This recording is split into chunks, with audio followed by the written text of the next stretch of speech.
Okie dokie, we're going to go ahead and get started. All candidates were invited, but 2 are not here at this time. One indicated that he was sick and was not able to attend, so just let the record state, we invited everybody. If I've not met you before, my name is Erin Carter, and I'm the president of the Denton Chamber of Commerce. We exist to advocate, educate, and collaborate on behalf of the business community here in Denton and the surrounding area. It is important for us that our members and business community have access to information, and this is what today will be. All the candidates were given the questions in advance, and there are no gotcha questions. It's just a conversation about what matters to the business community and ensuring that you have as much information before you head to the ballot. To the voting site. Are you guys ready to go? Okay. It's hard because I have to transition a little bit over to the seat where I'm even shorter. Alrighty, so what we will be doing is having you all do a 2-minute introduction. Then after that 2 minutes, we will go through each of the questions. There are 11. If we get to all of them, that is fantastic. I wouldn't bet on it because I bet we won't. We'll go in the same order every single time. We'll just start with the next person. So I've done initials, and if I mess up, you can hold it against me later. So without further ado, for opening remarks, I'm going to call you all by your first names today so we get ultra personal and get to know you. Gerard, you will be the first person. You have 2 minutes to introduce yourself. Okay, and someone keeping the time? I'm keeping time. Okay. I'm right here. And you give me a warning? I'll give you a warning. Okay, thanks. Yep. All right. All set? Yep, go okay, ahead. Great. Hi, my name is Gerard Hudspeth. I currently serve as a mayor and asking for your vote to be reelected to what would be my final term. My focus is quite simple. I'm focused on taxes, streets, safety, and homelessness, and making sure we address those things. Safety is paramount because there is no alternative for the citizens of Denton. You can't hire your own security team to go around. So the 90-year-old that needs to go to Kroger at 6 in the morning should feel just as safe as the person that's here needing services that may be unhoused, those sort of things. So it's just important for the city to equally serve our constituency. So that's important to me. Taxes, if you've gotten your appraisal, it's shocking. If you hadn't gotten it, it's shocking. And so it's imperative that we are wise with the money we spend and offer the services we need, but be efficient in that. And then also when it comes to streets, it's undeniable the challenge we have before us to catch up to the street work that needs to be done. So really committed and focused to getting those things done or continuing to be increasing efficiencies. So I've said it a number of times, I'm against spending $3 million on legal fees. I'm for taking that $3 million and applying it to infrastructure so that we can get to your businesses and so that your customers can get to your businesses easily without the challenges or fear of 30 seconds. losing throwing your car out of alignment. So again, thank you for being here. Look forward to the conversation. My name is Gerard Hudspeth, asking for your vote for mayor. Thank you. All right. Lillian, you are next. Yes. Hi, everyone. My name is Lillian Prado Carrillo. I'm really excited to be here with you guys today. I'm originally from Guatemala, but I was brought here when I was 4 years old, and so I've lived in Denton all my life. I've shared with everyone, so I'll share with you. I went through elementary at Frank Borman, Calhoun, Denton High. I started at NCTC, graduated from TWU, and then also graduated from UNT with a master's in public administration. I feel like I'm very prepared for this role. I've been doing a lot of homework for a long time, gosh, probably the last 15, 20 years, in hopes that one day I would have the opportunity to actually run for a position and to serve this community. This is my home. I've raised 5 kids here. I have 2 daughters that are still in, one at Geyer and one in elementary school. I've been an educator. I've taught here for about 18 years on and off. And so I'm just really excited to serve. I have lots of opportunities where I've talked to lots of people from the community and I've learned a lot. And so there's so many areas that we have been doing such a great job, but there are also many great opportunities that can come our way. And so one of the things, having a big idea, I think that question was asked in this room a few days ago when we were here. McKinney Street would be a great place for us to revitalize, to bring in more business, to infuse, and to make sure that local businesses have the opportunities that they need to grow. Also, we want to make sure that we are preserving the values that Denton holds as a small town. Yes, we are growing, and we know that growth is going to come, but we want to have that growth be smart growth, be intentional intentional growth, right? So that we can keep with the priorities 30 and seconds. keep helping the population that already lives here.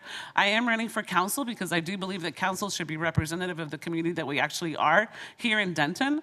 Currently, council is 6-to-1, so six men and 1 woman. I think definitely we need more female representation. Also, the city of Denton is 25% Hispanic, and we have no one on council and haven't had anyone on council. 2 people in the last probably 100 and something years, never a woman as well. And so also making sure that we are representative of the community that we Time. actually are. Thank you so much. All right. Thank you very much. Jill? Hello, my name is Jill Jester, and I'm running for Denton City Council, Place 6 at large. A little about myself and my background. I was born and raised here, and just like Lillian, I also went to Frank Borman Calhoun, which was Congress at the time, that's how old I am, and Denton High School. I love Denton, it's always had my heart. Since I moved away, went to law school, came back, and worked a number of jobs, everything from HR at IBM to waiting tables at Red Lobster, and yes, I still love those darn biscuits. I've thrown myself back into the community. I've served as chair of the Chamber of Commerce, and before that, served on their local government relations committee and on the board of directors. I've also currently serve on Texas Women's University's Board of Regents and have chaired that. And that's overseen with a fiduciary duty for the taxpayers of over $100 million. I've also served on the KERA, Public Broadcasting Stations Board of Directors and Executive Committee with $50 million plus budget, and as well as serving on the Economic Development Partnership Board between the Chamber, the Hispanic Chamber, the Black Chamber, top 10 taxpayers, and the City of Denton. I'm running for council because I feel that we could use some direction. I believe that with my training as an attorney and 30 critical seconds. thinking skills, I'm equipped to look at both sides of an issue before making a decision.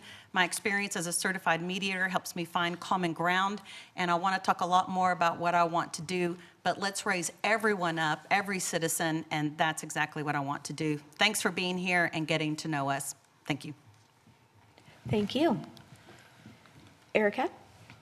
First of all, I just want to thank you all so much for being here tonight. It's so important that we know who our local representation is, who's making decisions based on all of our futures.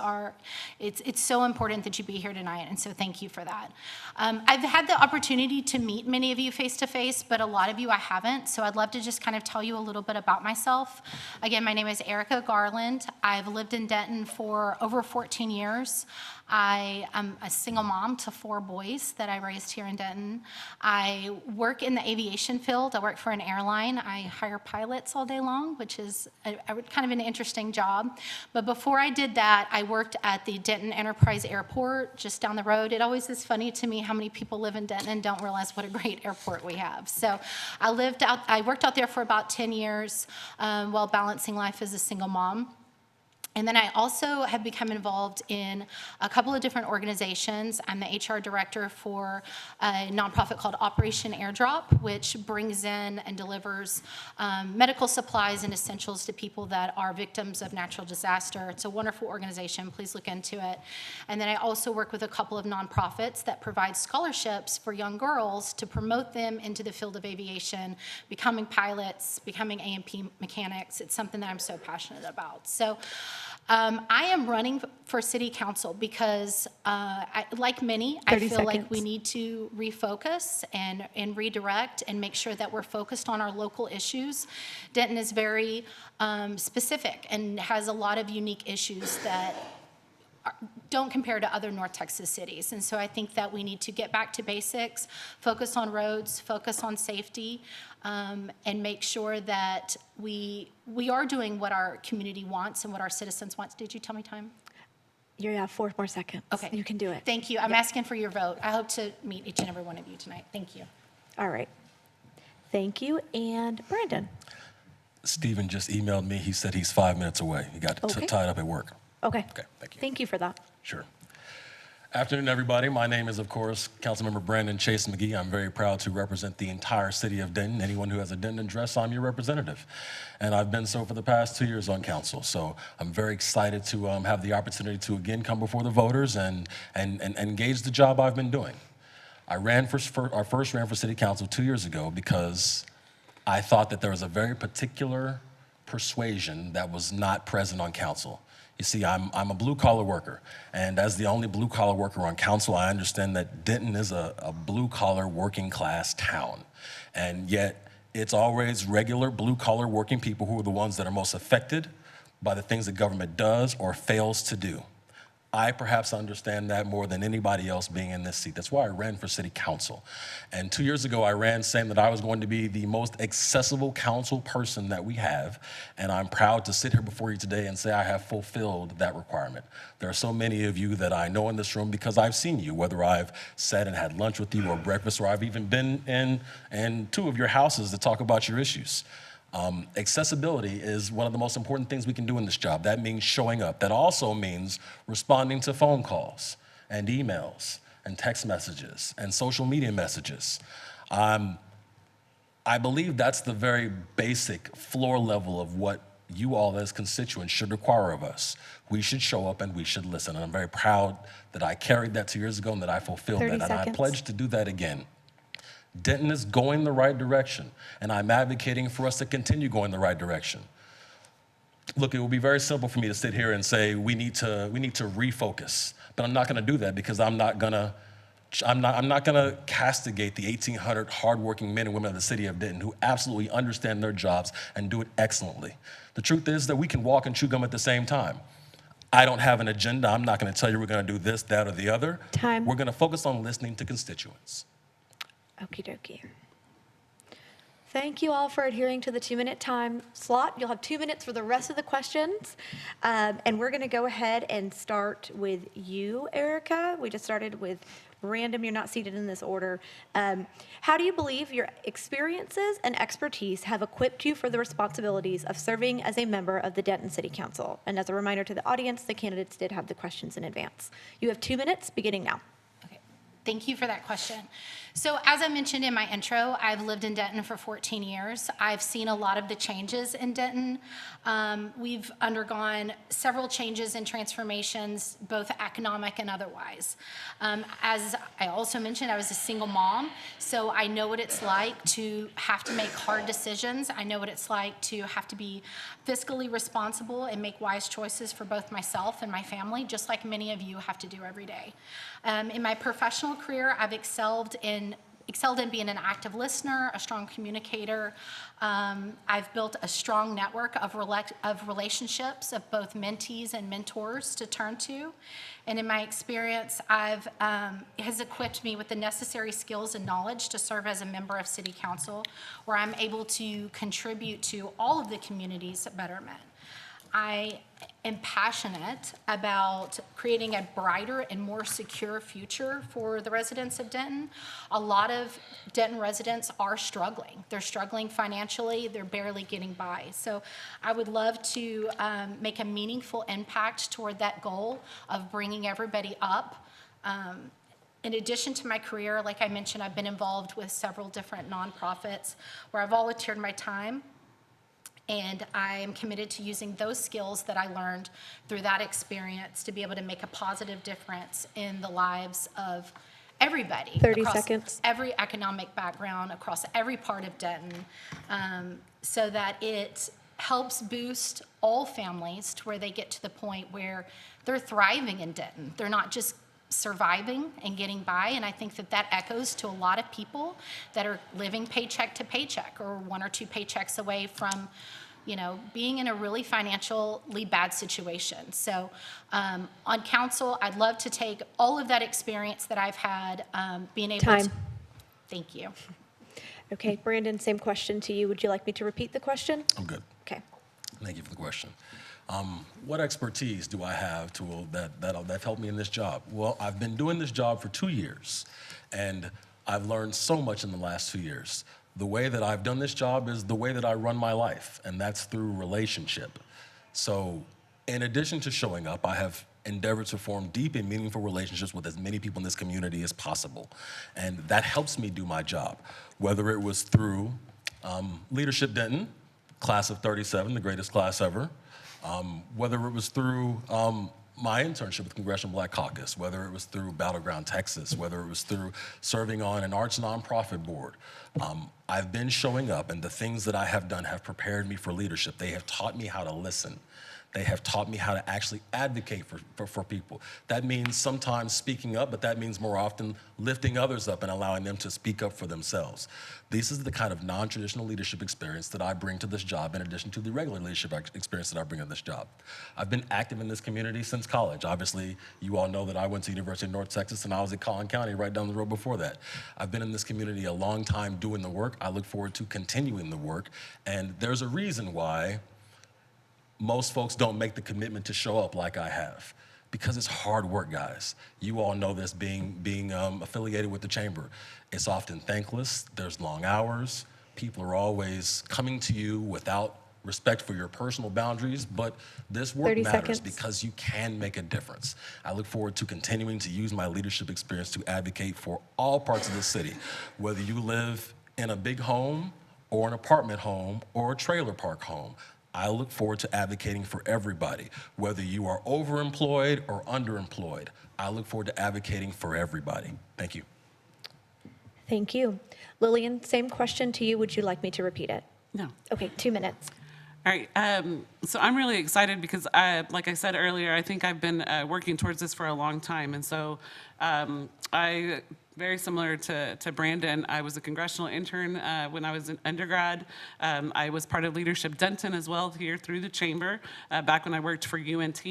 I got my MPA, a Master's in Public Administration, solely because I didn't think I would ever go into city management, but I knew that at one point in my life I would run for council, and I wanted to make sure that I knew at least had a reference point to the work that the staff members are also doing, not just a politician that thinks that they can come in and change everything, when really we're relying on it's a partnership between staff, between citizens, and between the council.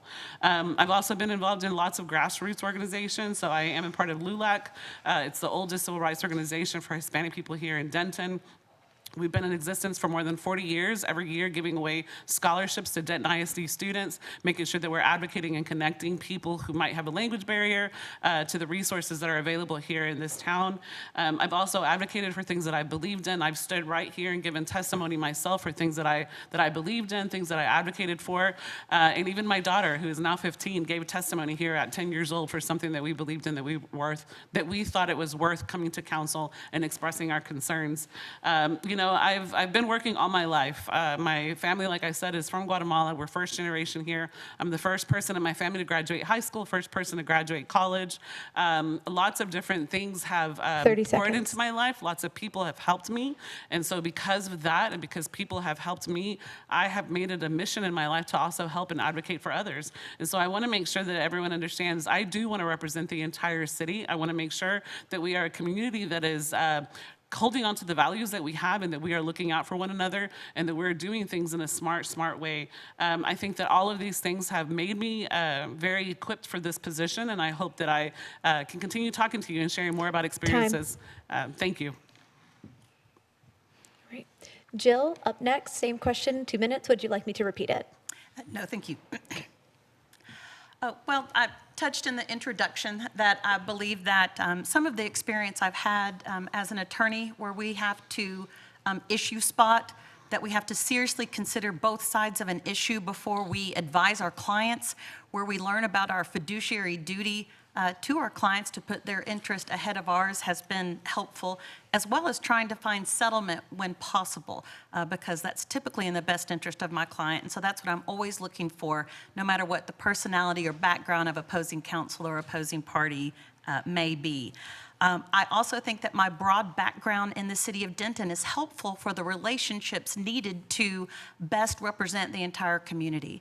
I've represented and worked with both universities, speaking at both universities, helping mentor our young people, as well as serving on TW's Board of Regents. I've worked with the business community as chair of the Chamber of Commerce and chairing the Economic Development Partnership Board.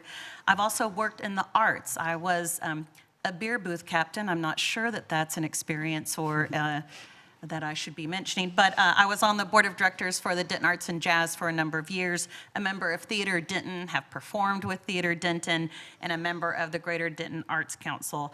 I also was a capital campaign chair for Health Services of North Texas, which helped open my eyes to the status of health services for 30 seconds. those that, for our young, for our old, and all in between, and how important that is to the city.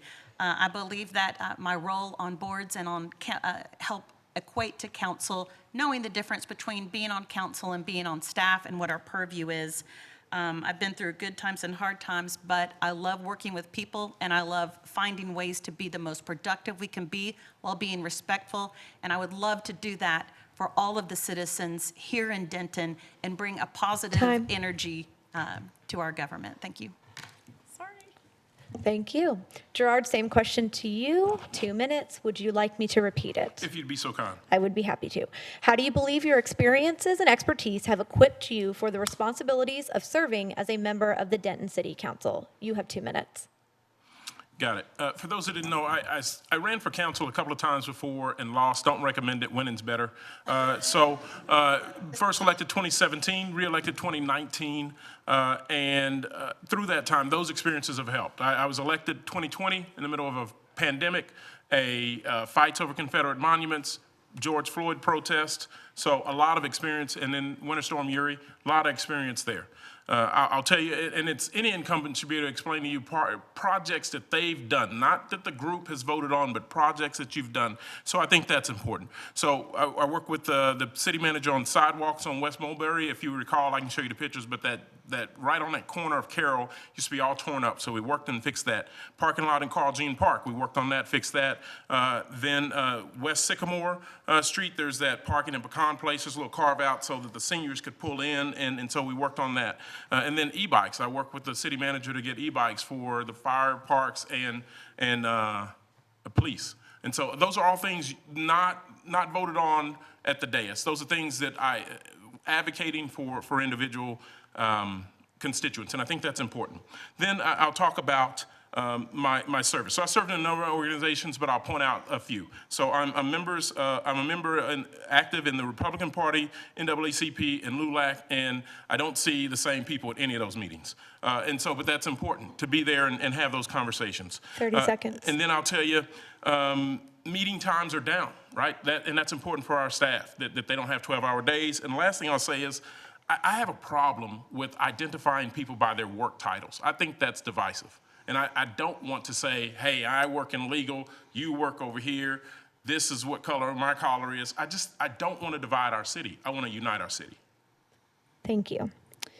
Stephen, thank you for joining us. The question, if you'd like me to repeat it, you have 2 minutes. I've got it here. Okay. Thank you. Yep. Firstly, I apologize for being late. In the middle of the workday, I tried to get here, but it was, anyway. So I'm not making an excuse, but you guys, it was important to me to be here, and so I apologize for not making it that timely. What I bring relative to experience, so this is my second attempt at getting elected to council. This is, I think, the most important position in our local government. Well, it is. He's the chairman of the board, or she, whoever is our mayor, is the chairman of our legislative body. This body then appoints our city manager, which is the executive body of local government. I touch on these things because they're not taught to us in schools. I graduated from Argyle, I graduated from UNT. I have a background in our local politics because I've lived through these issues alongside everyone else. So I think about what's important to us. What's important to each of y'all inside your homes on an everyday basis? Can you put food on that table? Can you pay that electric bill? Is DME reasonable when you call them? Is there a long wait time? Are they giving courtesy calls? What's important to us individually? How are we being treated by those people who claim, who swear? They promise to God. Our Constitution says no religious test shall be administered except or provided that he acknowledge the existence of a supreme being. So I believe in God. I believe that God has a place here. And and that guides us in our decision-making by decency. We have to care 30 about how our seconds. decisions affect other people. And so I took on kind of a big task in trying to reform our insurance industry because I discovered $250 billion in fraud that's affecting Texas more than any other state per year in insurance fraud that's sponsored, if not outright authored by our legislature. I went down there twice in 2019. I've received no help in resolving these issues. So if you like paying double or triple insurance premiums, let's keep Time. doing what we're doing. Otherwise, you got a better choice. Thank you very much. Okay, Brandon, we'll start with you. How do you plan to advocate for the interests of the entire community, recognizing there may be occasions when your personal convictions diverge from the majority viewpoint? What individuals or which organizations do you consult for guidance and counsel? You have 2 minutes. Thanks for the question. If you're going to advocate for the entire community, the first thing you got to do is you got to show up for the entire community. I don't take that lightly because that's a big deal, making sure you show up for the entire community. It's very easy and convenient to show up in familiar spaces, but I've gone out of my way to challenge myself to show up in the spaces that are uncomfortable and unfamiliar, the spaces where people have never seen a city council member, the spaces where they've certainly never had a city council member knock on their door or sit in their living room when they have a problem for them. If I'm going to advocate for everyone, it's because I've been able to show up for everyone, and I have a much more wide, broad spectrum of what the people of Denton are going through. There are lots of opposing viewpoints on council. In the past 2 years as an incumbent, I've been on the losing end of a couple votes, and that's okay. We should not have our city council agree with everything, right? If everyone agrees, then there's no room for challenging. There's no room for growth. Growth only happens in the uncomfortable periods. I firmly believe that. But having been on the losing end of votes, what that means is that when 4 council members say something, that is the majority will of council, and that is what I stick by, I stand behind it, and I push it. Because that's the maturity that you all deserve. I'm not gonna sit up here and say, well, I didn't agree, 4 of my council members said something. No. Whether I'm on the winning end or the losing end, the truth is that the community wins when 4 council members say this is what we should do. And I'm very proud to stick by that and stand by that. Thank you. Thank you. Lillian, we're going to go with you next. Would you like me to repeat the question, or you have 2 minutes? I think I have it, yeah. Okay.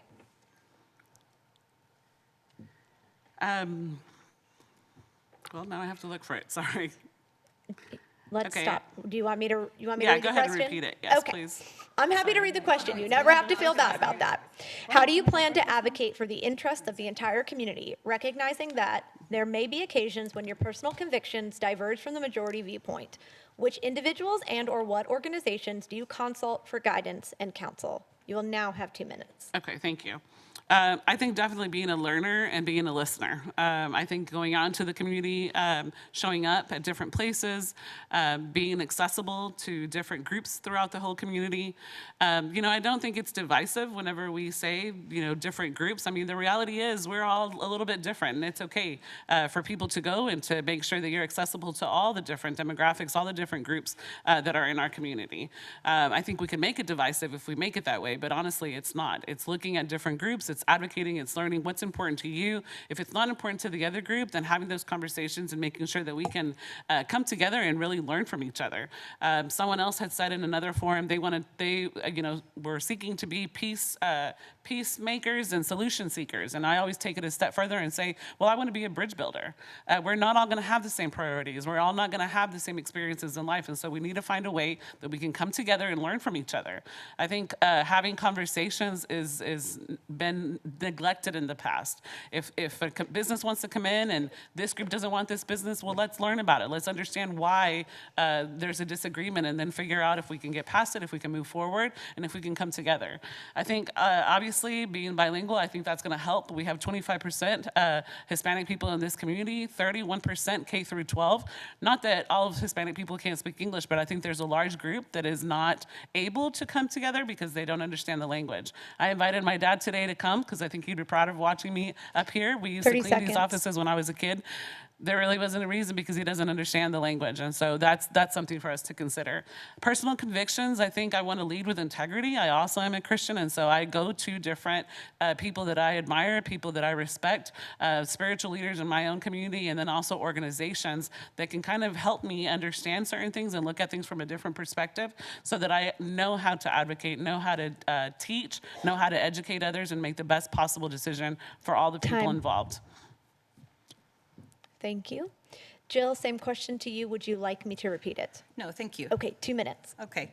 So as far as advocating for interest in instances where my personal convictions might differ from the majority viewpoint, I think that's an important question. I think that's something that we've, since our founders and James Madison talked about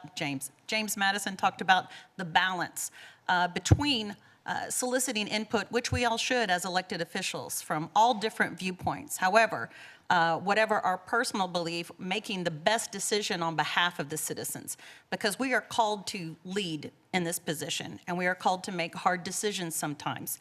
And there may be an instance where it's not the popular decision, but because of the information you have received, perhaps in a closed session, it's up to you to educate your constituents, to advocate for them and persuade them to understand why you're making the decision that you are. And even though you might receive information behind closed doors, you can certainly explain to them, this is how I came to the decision I did to make this vote when that occasion happens.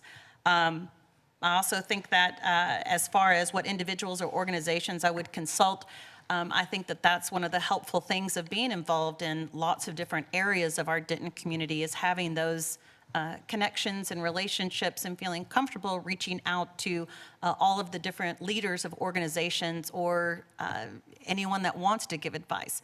I've even moderated one of these candidate forums for 30 LULAC and the seconds. NAACP.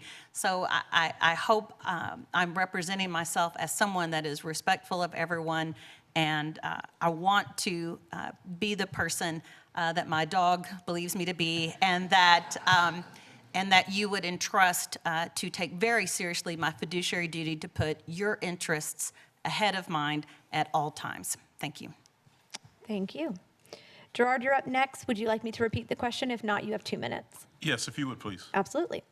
How do you plan to advocate for the interests of the entire community, recognizing there may be occasions when your personal convictions diverge from the majority viewpoint? Which individuals and/or what organizations do you consult for guidance and counsel? You'll have 2 minutes. Got it. Okay. I think it's, when you talk about advocating for the interests of the entire community, I think that's being plugged in the community, talking to people, understanding, getting a pulse for that. And then you weigh that against your personal convictions. But I'll tell you, I'll never apologize for standing up for people that may not have a voice. And I've talked about it regularly. I'll continue to talk about it.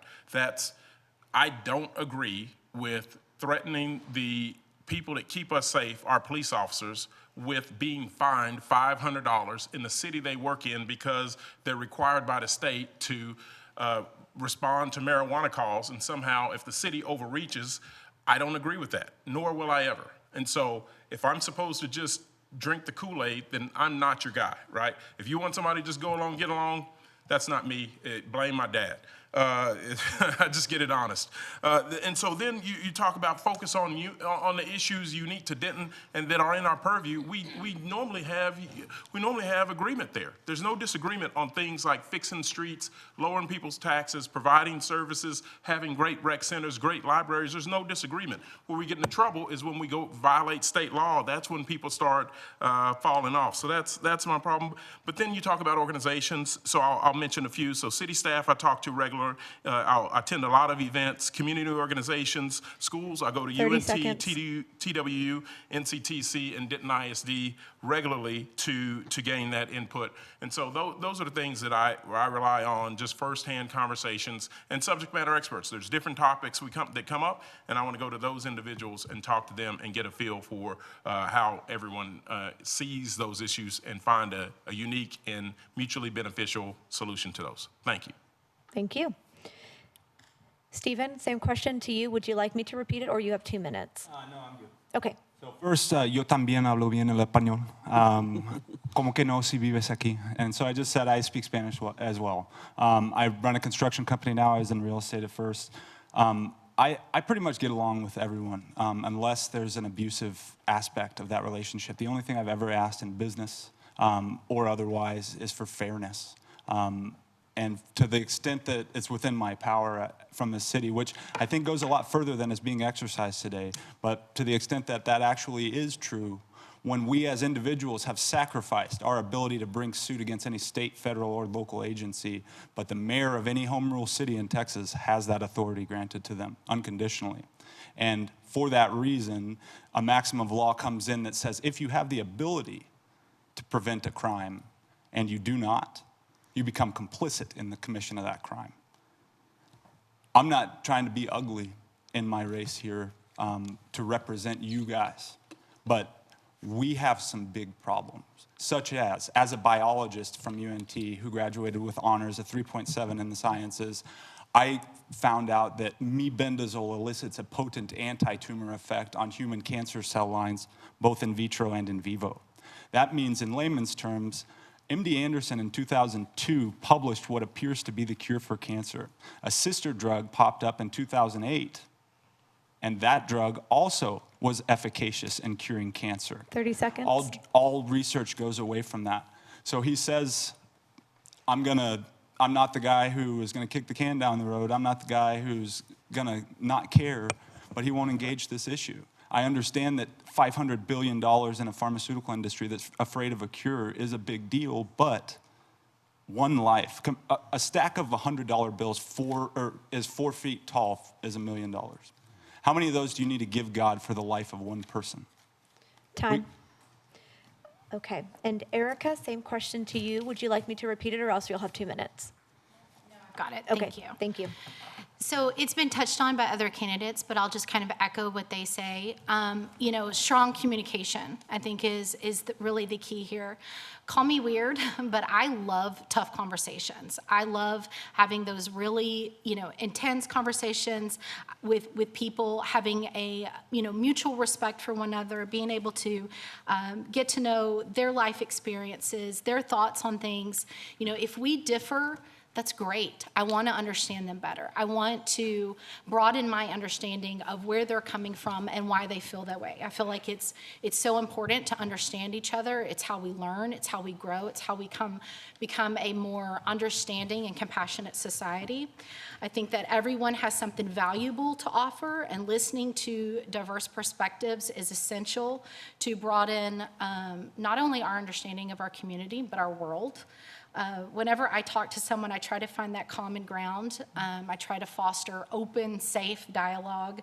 Healthy communication is so important in building these relationships so that you can represent everybody and you do understand them. I think that all of our neighborhoods need represented. They need protected. What works for one might not work for another. And so we have to really find that balance as far as, what our communities and our neighborhoods want and also what they need. When faced with complex situations on topics, 30 seconds. I try to reach out to, the relationships I've built, the network, the SMEs that I know, the business owners. I'm obviously not going to know everything. So being able to lean in on the people that do and being able to, ask their advice on things, people that own businesses, people, I've always said if I'm the smartest person in the room, I need to switch rooms. And so being sure that, you know who to turn to when things are unclear. Thank you. Lillian, we're going to go with you first for the next question. You'll have 2 minutes. I think I was first last time, too. Do you want me to keep going first? You went first last Yes. time, too? I can keep going first so if you'd sorry. like. I I'm just thought it letting you know. I thought it was Brandon who went first last time. You'll just go first one more time because I have a very complicated initial Okay. system Okay, that will sounds screw good. up the rest Yeah. of it. So I'm so sorry. Kendall was correct. This would not work. Keep flipping like that, yeah. Go ahead. I'm sorry. Go ahead. Jill goes first next time, Go ahead. according to the initial system, which is failing miserably, and I appreciate your It's okay, you're good. partnership. Okay, here we go. Lillian won last time until question 6. What is the city's responsibility in regulating business while upholding the principles of the free enterprise system? You'll have 2 minutes, even though you had 2 minutes first last time. Okay. Okay, thanks. I think making sure, that the city, we want to make sure that the growth that's coming in, that it's the intentional growth and it's the growth that we want. I know I've heard, and I've talked to lots of people that said, there's too much growth, there's too much weight on our infrastructure. There's tons of places where it's just too busy. Like, you don't even want to drive down University, right? But I also think that we want that growth. We want economic development in our city, but we want to be smart about it. We want to make sure that we're revitalizing small business owners and making sure that our downtown square, is not half closed like it is right now. We want to make sure that we're bringing in people that are going to provide high-paying jobs, livable wages, so that the people that live here can continue to live here and not have to go to Crum or Sanger or other places because they don't find affordable housing here. I think one of the other things that we want to make sure is that we want to be intentional, and we want to make sure that the businesses that we do want to come, that we're showing everything that we have to offer. The city of Denton is an amazing place. It's a growing place. It has great location. We're right in the right part of the Golden Triangle. We have 2 universities that have so much talent, right? So much available talent that those people want to stay here. They've grown to love Denton, but we got to give them a reason to stay. So we want to have jobs that are going to pay at all different levels so that they can be here, thrive here, raise their family here. I think one of the things that I learned a few months ago, 30 seconds. the city took back the stewardship of recruitment businesses from the chamber. And so now that role now is going to fall on the new economic development director that just was hired. I'm excited to work with that person and make sure what can we do so that we can keep on bringing businesses in while the chamber focuses on the retention of the current businesses that they have. And my hope is that the chamber will focus on the retention of all cities, not just of all businesses, not just the businesses that are members of the chamber as well. Time. Thank you so much. All right, Jill, question for you. Would you like me to repeat it? I would, because Okay. I'm not sure which of 2 questions you asked. Thank you. That's okay. And I'm happy to repeat the question at any time for any candidate. What is the city's responsibility in regulating businesses while upholding the principles of the free enterprise system? You too will have 2 minutes. Okay, great. Well, first of all, there's already a lot of regulation. We have state law, we have federal laws, we have ordinances. We also have governing bodies of different industries. And as a small business owner, we work a lot to follow all of the regulations that we have. I think as far as the city's role, we should make it as easy as possible for people to create businesses, bring businesses, and continue their businesses here. We take our personal freedoms very seriously here in the United States. And therefore, I think the city's role in regulating business should be only as necessary and after very careful consideration. Because a lot of times there can be a good goal in mind. However, there can be unintended consequences of regulations or rules, and I see it all the time in my work, where there's a law that's passed that they don't realize it's going to conflict or confuse other ordinances or laws. So I think as far as upholding the principles of free enterprise, I think that's one of the things that makes America great, and that to the best of our ability, the city should stay out of regulating businesses as much as possible, because we want to be that place where businesses can thrive, because through businesses, we have sales tax and we have better paying jobs. We can afford different places to live, and the businesses can help others as far as services and the different types of jobs we have here. So 30 seconds. that would be my opinion on the city's role in regulating businesses. Thank you. Thank you. Gerard, the question now goes to you. Would you like me to repeat it? Yes, please. Okay. What is the city's responsibility in regulating business while upholding the principles of the free enterprise system? You have 2 minutes. Well, I think it starts with, or I'm certain it starts with the city's core responsibilities. We need to create a infrastructure or a environment for businesses to be well supported. And because being in business is hard, starting a business is hard, and so you don't.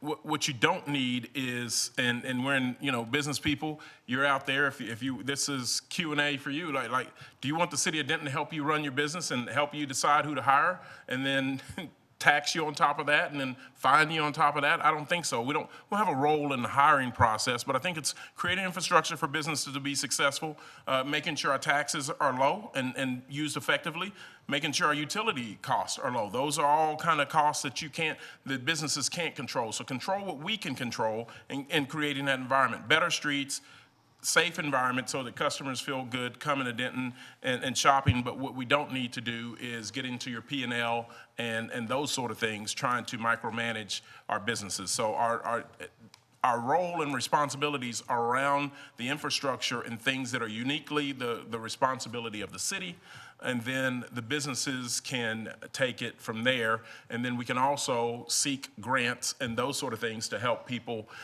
with financing or unique opportunities. Example, being sensitive to the fact that downtown infrastructure costs more. It's older, it hadn't been updated, and so 30 seconds. we can have grants to help support those areas. So it's unique, tailored to help owners with their unique problems that only the city can handle. Thank you.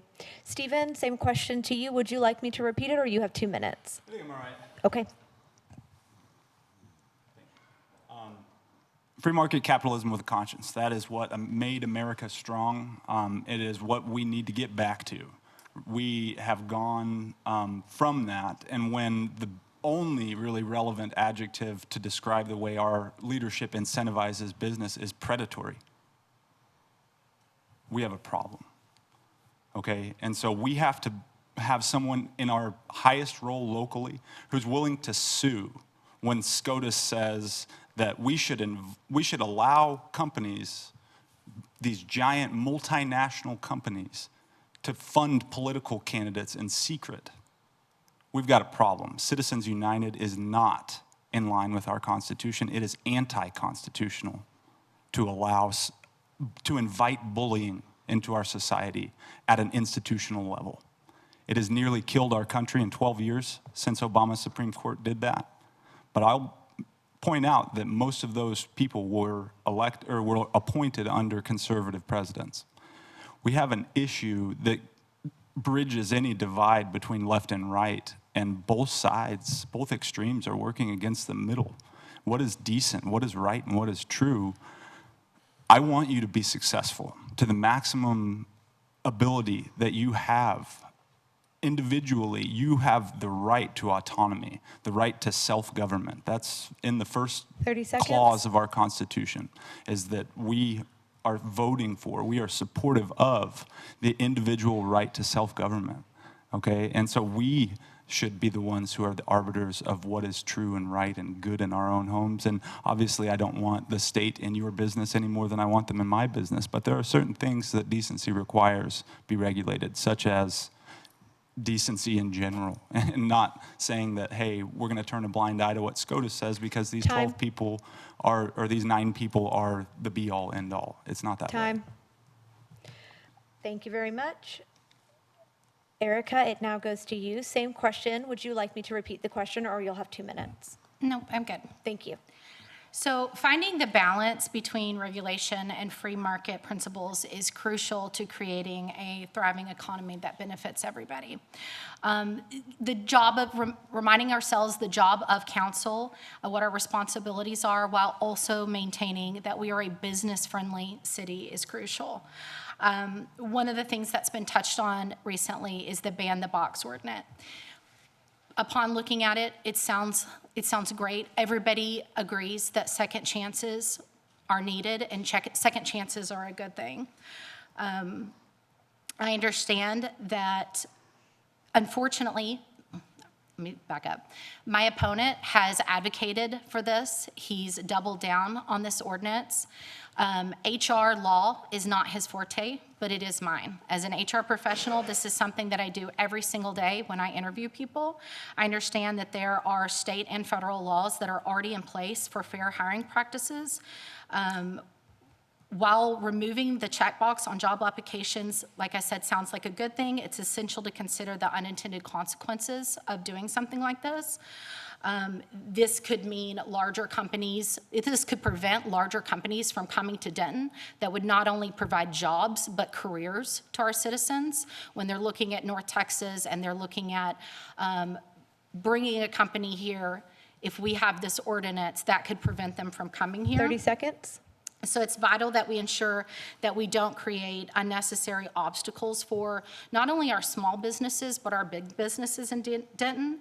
We need to recognize that there are more resources to navigating this very complex hiring regulations. There are things that we could do to incentivize to take care of people. There are opt-in options that we could do, but to go as far as to have a punitive measure on our businesses would not be the answer. Time. Okay, thank you. Brandon, same question to you. 2 minutes. Would you like me to repeat it? No, I got it, thanks. Okay, here we go. It's a false dichotomy to say that you have to choose between being pro-employer and pro-employee. The truth is, you can do both. It's a very fine line to walk, but you can do both. I'm very thankful that my opponent clearly has talked to some members of the Chamber of Commerce, but she won't go say that at somebody's front door. I represent 151,000 people, and the people clearly are in favor of these things. I'm a representative. What I'm not is a rubber stamp. I believe in representing everybody. That's businesses, and that's also employees of the business. Let's talk about regulation. Government regulates business. I am okay with government regulating business. I think it's a core function of government to regulate everybody, individuals and also businesses. Government tells you have to pay taxes. Government tells you when you have to pay taxes. Government tells you how long you can work employees. Government sets up safety standards, building inspections and codes and whatnot. Government has a role in this. And whenever I see an opportunity to reduce discrimination, I'm going to do that. My opponent's right. I don't have a career in HR law, but I do have a career in being black. I've been black 38 years. And I understand that when that name is on that application, it hits a little different for some people. So every chance I get, I am going to absolutely do everything in my power to reduce discrimination, just like more than half of the states in America have done, just like 150 of the largest cities in America have done. With respect to fair chance hiring, I'm very happy that Aaron suggested a program that is optional right now. And I look forward to seeing that program come back. I think it was a great middle ground, and I'm happy that we worked together and we found that middle ground to match. Time. Thank you. You're welcome. Jill, the question now will start with you. Lillian, you get a little bit of a break, so we'll come to you last. So just take it while you can. Jill, you'll have 2 minutes to answer this question. Denton has seen significant growth in its business community in recent years. How do you plan to foster continued growth and attract new businesses to Denton while supporting existing local businesses?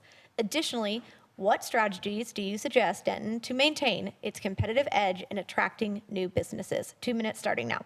All right. Well, so first of all, we've got to get in the game of attracting the best businesses. The vast majority of Dentonites go somewhere else to work. They live here, but they do not work here. Less people come to Denton to work and live somewhere else. We can look at balancing our tax burden by continuing to work with our partners to attract the best businesses. So, for example, Peterbilt. Now, Peterbilt is a large company. However, it doesn't just support a large company, it also supports a lot of small businesses. With Peterbilt coming in, we had their vendors come in. We had their suppliers set up shop.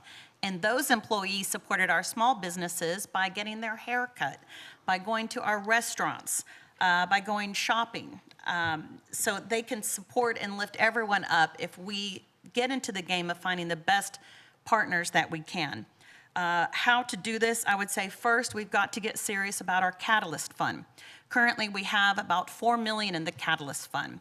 When looking at 2020 figures, cities such as Louisville, Coppell, Flower Mound, Grapevine have 2 to 3 times that amount in their budgets to be able to create projects and programs and assist with infrastructure to be real partners for businesses that come in.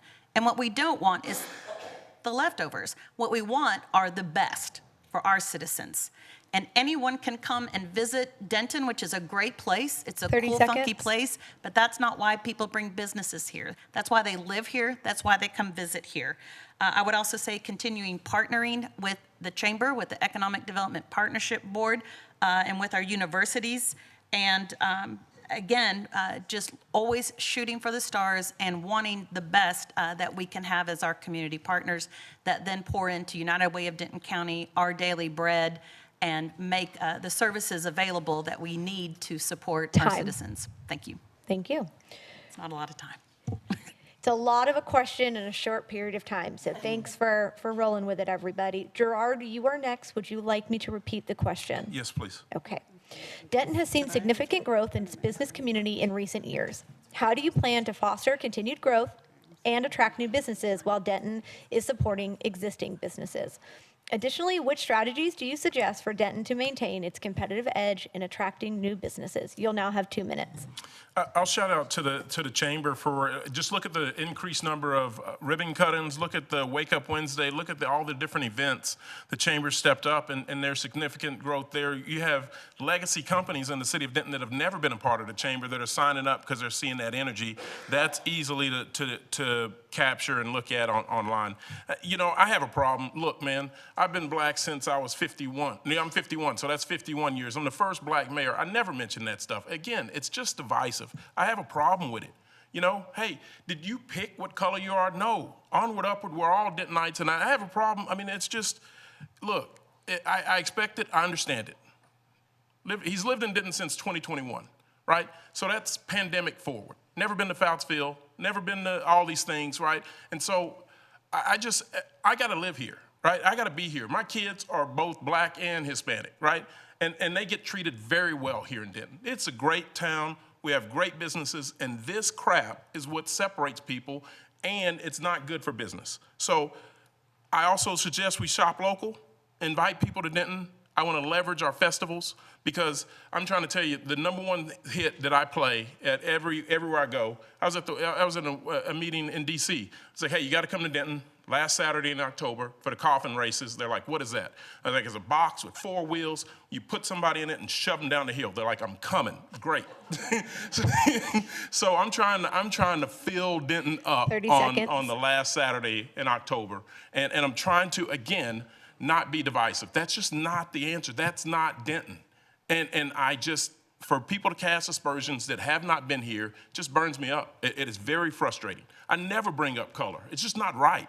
It is an issue, but we're not going to solve racism today, tomorrow, anytime into the future. We got to stick together as a united Denton and Time. I'm sorry.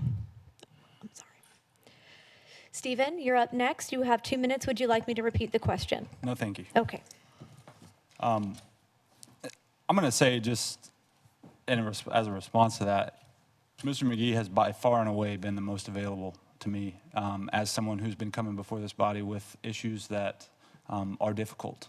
And I recognize that they're difficult. I would be naive to say that standing against hundreds of billions of dollars in fraud does not put a target on my back.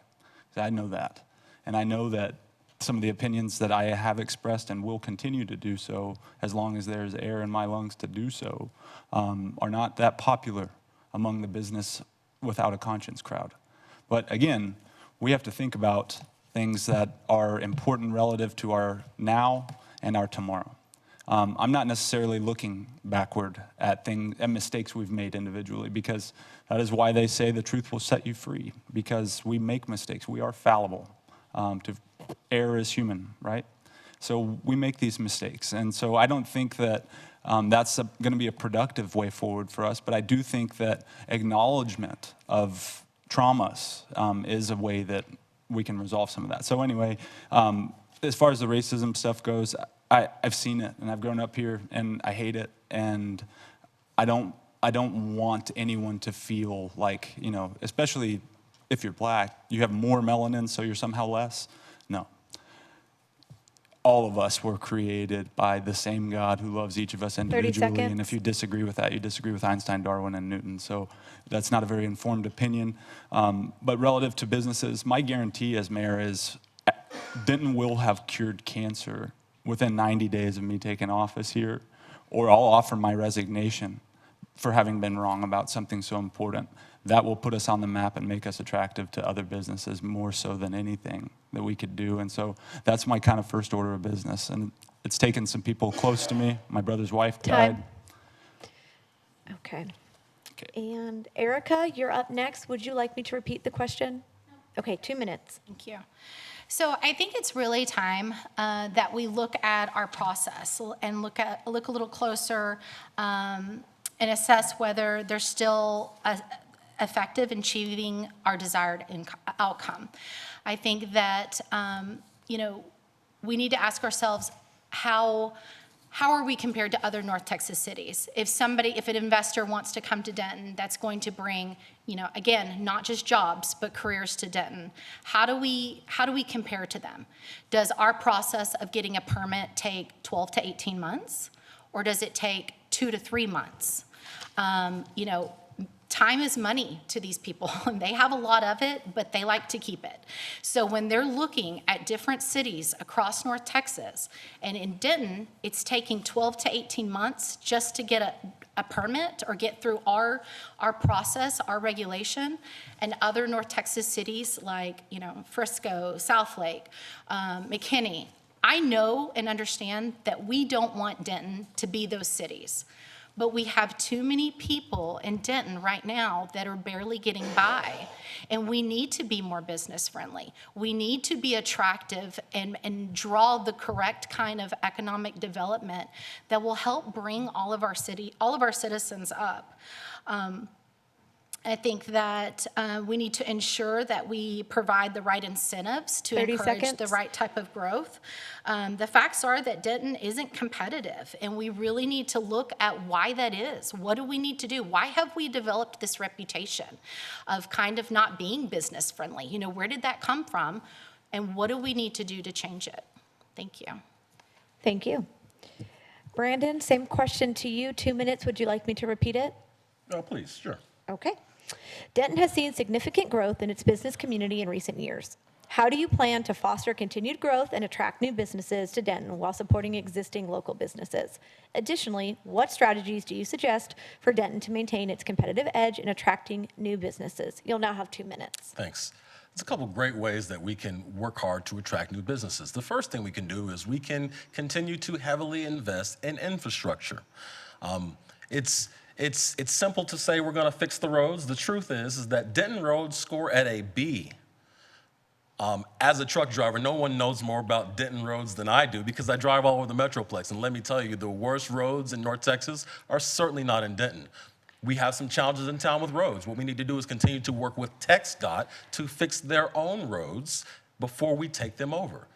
Investing in water infrastructure. I've gone through painstaking courses to say that investing in water infrastructure is the most important thing that I believe we need to do now at 2024 prices before it becomes an issue in 2050. Businesses want to make sure that we can keep the lights on. We must continue to invest in DME. Those are the things I think we can do to attract new businesses. As council members, one of the things that I have done, that I advocate for all of my colleagues to do, is make sure that whenever we leave the city limits of Denton, we are singing the praises of Denton. Relationships that I have around town have allowed me to understand what's happening in so many parts of the city. It's great to tell people how great the city of Denton is and what the city's doing, but I'm also happy that I can also tell folks what some of the amazing businesses around town are doing. Some of the innovative work that TW is doing, some of the partnerships that TW is forging, that UNT is forging. Those are the things that we as council members can do. We can sing the praises of the city so that people understand why they should come here. And one more part we could do, we can make sure we are honing in on what makes us different and special. I'm very happy to have led on the Catalyst Fund, but the truth is the city of Denton will never be able to write a check as big as Frisco or Southlake. And we shouldn't want to, because we have something that those other cities don't have.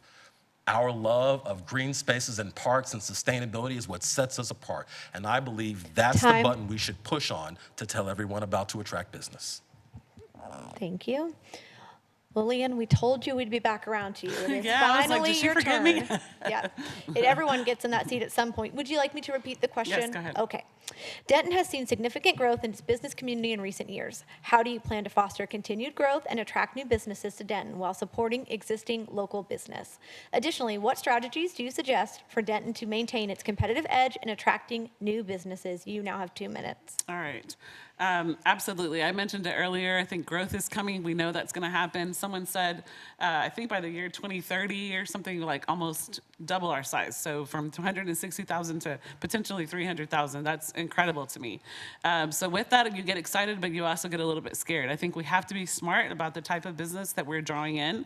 For our local business, I think making sure that we're supporting our small business owners, making sure that they have what they need to thrive, making sure that we're bringing in smart growth around the places that we want it to grow. So a lot of infill development, like people have said before.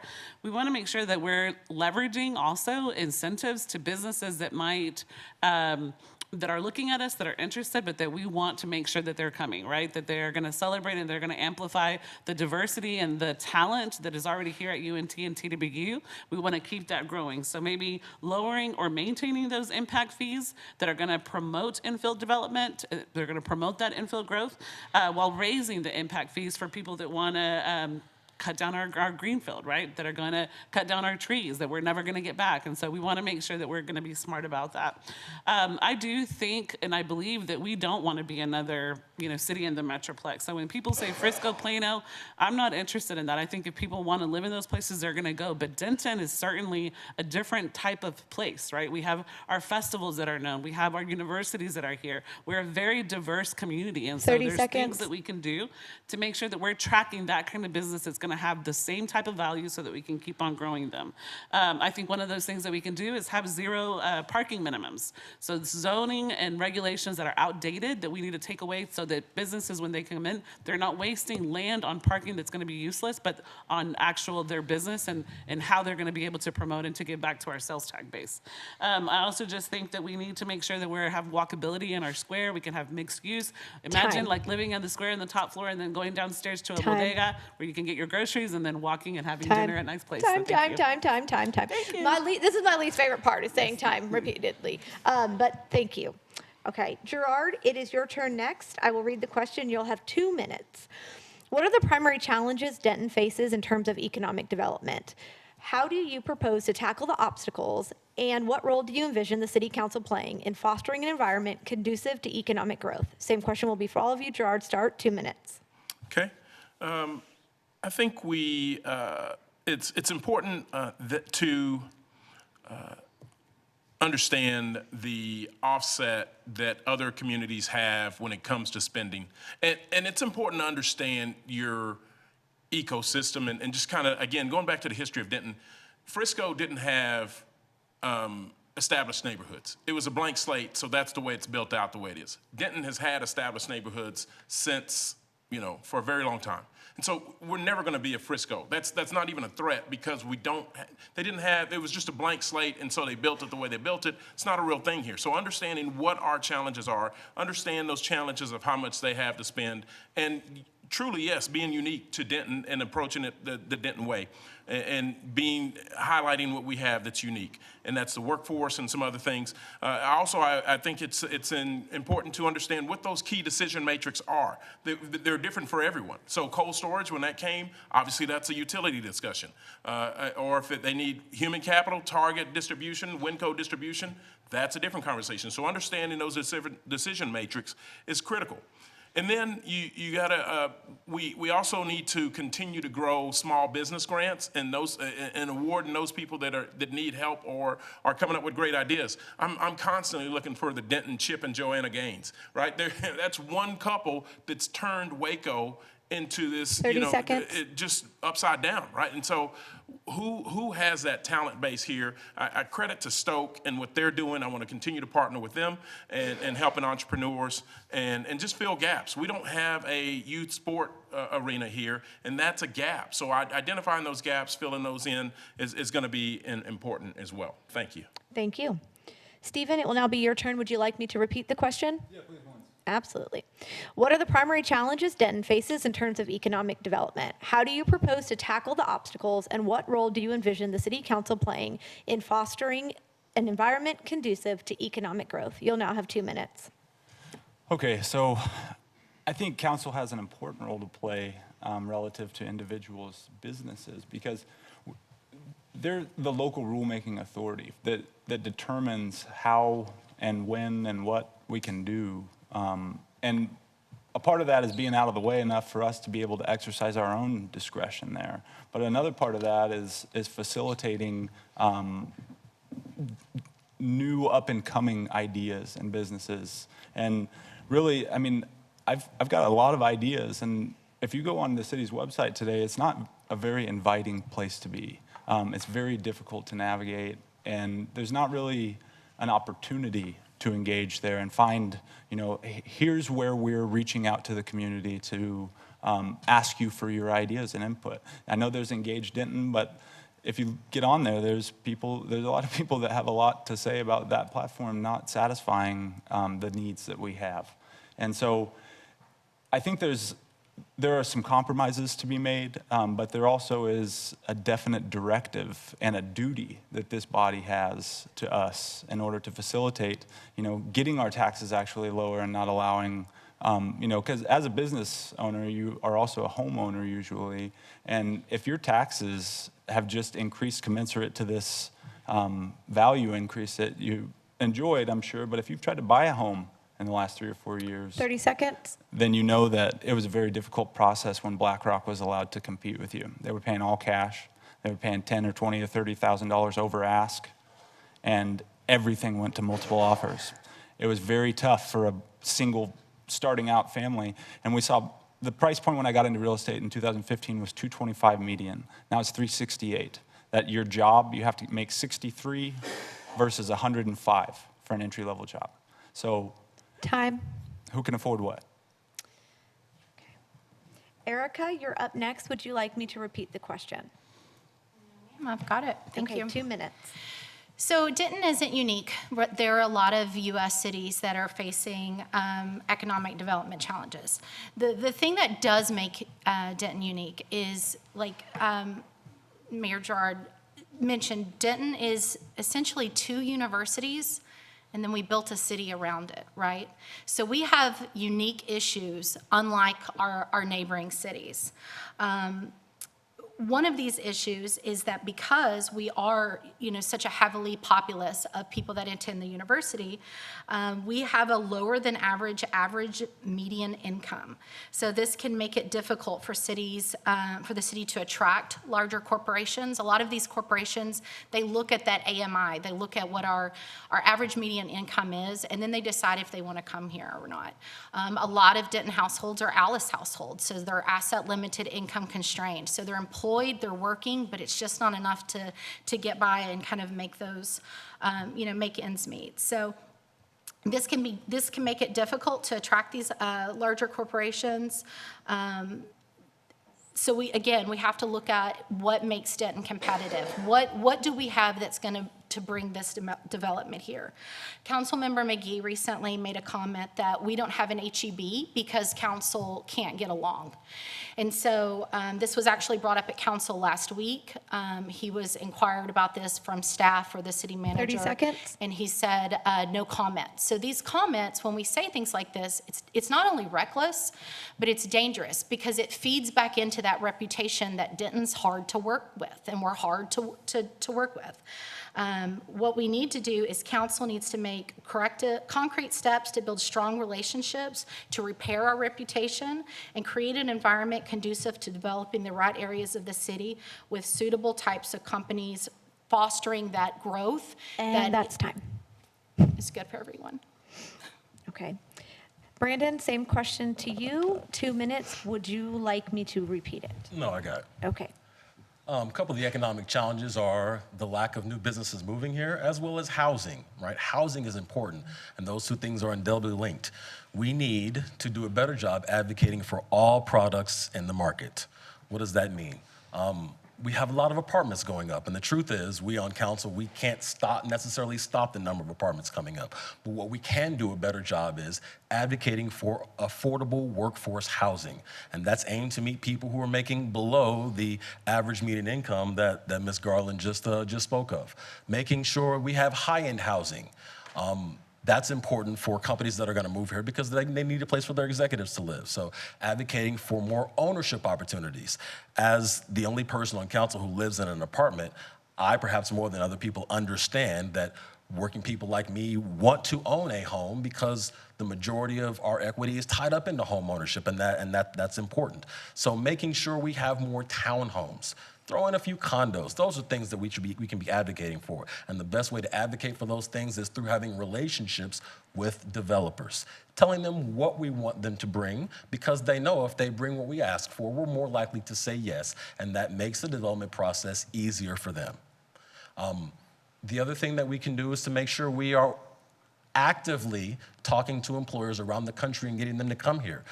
Dallas and Fort Worth, obviously much larger cities, they have people whose job is to spend time on the road, having face time with companies, talking about the great things that those cities are doing. I'm happy that we now have a new director of economic development in place, and I'm excited to encourage her to make sure that the city of Denton is going to be in the game now. We have people actively talking to companies around the country and talking to them about the great things that Denton has. If they don't know who we are, we will never have a chance to compete with some of the largest cities that are also in the Metroplex. So, thank you. And just now time. Thank you. And Lillian, same question to you. Would you like me to repeat it? Sure. Okay. What are the primary challenges Denton faces in terms of economic development? How do you propose to tackle the obstacles? And what role do you envision City Council playing in fostering an environment conducive to economic growth? You now have 2 minutes. Okay, so we've already talked a little bit about what the challenges are, trying to get businesses to actually come here. I think I want to concentrate on what we can do to get the businesses that we want to come to actually get here. So one of the things that we can do is we can leverage all the good things that Denton has, right? So making sure that we leverage our location. Like I said, right off of 35, down the street from Oklahoma City, right in the Golden Triangle between Dallas and Fort Worth. I'm also a climate endorsed candidate, and so leveraging our green spaces. A lot of people that are wanting to build businesses, they want their families to live here as well. So making sure that they understand that we are a climate-friendly community. We're 100% renewable energy, which is a huge thing. And so we want to make sure that people know that. We also want to make sure that they understand that we have a ready workforce. We have UNT, TWU graduates, NCTC graduates, and then we also have the ATC. Seniors graduating with a bunch of certificates that are ready to work, and they want to stay in Denton. We also have a non-discrimination ordinance, right? So these businesses that are going to come in here, they're going to know that they're employees and that they are going to be safe and that they're not going to be discriminated against for any reason. Let's make sure that we also have a commitment, like Brandon said, to affordable housing. We were doing some research and we found if you have an acre, and this kind of blew my mind because I didn't understand this before, so I've been learning a lot, but this blew my mind. They said on a 1 acre single family home, the taxable value of that is $1 million, right? On that same acre, if you build duplexes, that taxable value goes up to 1.9 million. It almost doubles. In the same acre, if you have apartments, that goes up to 3.2 million. And then if you have the acre with townhomes, that goes up to $3.6 million in taxable value. And then if you have condos on that same acre, that is going to $5.2 million. So let's make sure that these people are understanding that there's going to be a diversity of housing that's available for their employees and for themselves. So let's make Denton appealing. They should be wanting to come to us, not us only looking for them. And I believe that we have a lot to offer here in Denton. Thank you. Jill, same question goes to you. Would you like me to repeat it? No, thank you. 2 minutes. All right. So economic development is a science, and I have served on the Economic Development Partnership Board for a number of years. It's an advisory board, so we are only able to advise and give input. We aren't able to make decisions. What I would love to do is be in a position to help make the decisions that we need to move forward. Currently, we are leveraging our, say, location. We are a big hub for warehouse distribution. We have Target distribution. We have cold storage. We have these types of jobs. But the fact is if we do the same thing over and over again, we're not going to get different types of jobs and different paying jobs in the city. It just isn't going to work. Again, people can come and visit here. They can live here. It's completely different for bringing your business here. And so what I've been doing is listening to businesses and experts tell us what we need to do different. In 2020, the city hired TIP Strategies to perform a strategic plan, to research for a year and come up with a strategic plan. And I quote, "Successful implementation of the strategic plan will demand increased investments." That is what we need. We're talking about, we don't have what's called a type A or type B type of sales tax that goes towards the investments that bring businesses here. And it's not just writing a business a check. For example, type B are projects focused on the money can be used for not only industrial development, but parks, museums, sports complexes, 30 and seconds. affordable housing. So there's lots of different tools that we don't have available because we're not in the game.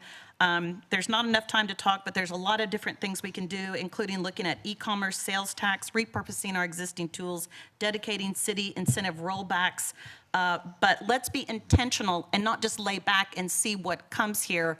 Let's be intentional, purposeful, and let's make sure that we're getting the best businesses that are going to be the best community partners and are going to treat our Time. citizens the best. Thank you. Thank you. I'm rather passionate. Stephen, you'll get the next two questions back to back first because there's a council member or a potential council member absent, and you saw that I can't read initial at this point. So, Stephen, first question goes to you. You will have 2 minutes.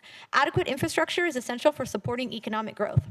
What are your plans for investing in infrastructure projects, such as, but not limited to, transportation, utility, broadband, and supporting business development in Denton? 2 minutes. Sure, thanks for the question. I think infrastructure-wise, we could be really unique as a city. Tesla started announcing that their roof was going to be on par relative to cost-wise with a regular shingle roof in 2019. I started advocating for it because I'm thinking, wow, your roof can pay for your electric bill. And if we transitioned into some kind of electrical vehicles as a more broadly available as opposed to something that is a class item, that it kind of has become a commodity that is only available to the hyper wealthy today, if you're looking at a Tesla especially. But if we could bring in the Shark Tank idea where they turn their nose up at a $10,000 electric car, I mean, that brings in a whole lot of people into that market. And it makes it to where, we could potentially look at completely eliminating your individual costs for energy. Now, I know DME doesn't like that idea at all. And I worry about the DME jobs that would be affected by that idea. However, I worry more about individuals in our community being able to have lights on at their home and being able to not break a law by being detached from the grid if that was their choice. 30 seconds. Our state right now has laws that say only half of your roof could produce energy if you got the Tesla roof. And the Tesla roof is very attractive from an insurance standpoint as well because it can withstand baseball-sized hail at 100 miles per hour. I know we have an issue going on with that stuff. I've advocated for that. The last claim I worked went from $18,640 to $90,000, and I'm still going to sue. Just saying, we haven't had bad faith damages Time. in Texas in 78 years. Time. Thank Why? you. Erica, it is your turn now. Would you like me to read the question again, or do you want your 2 minutes?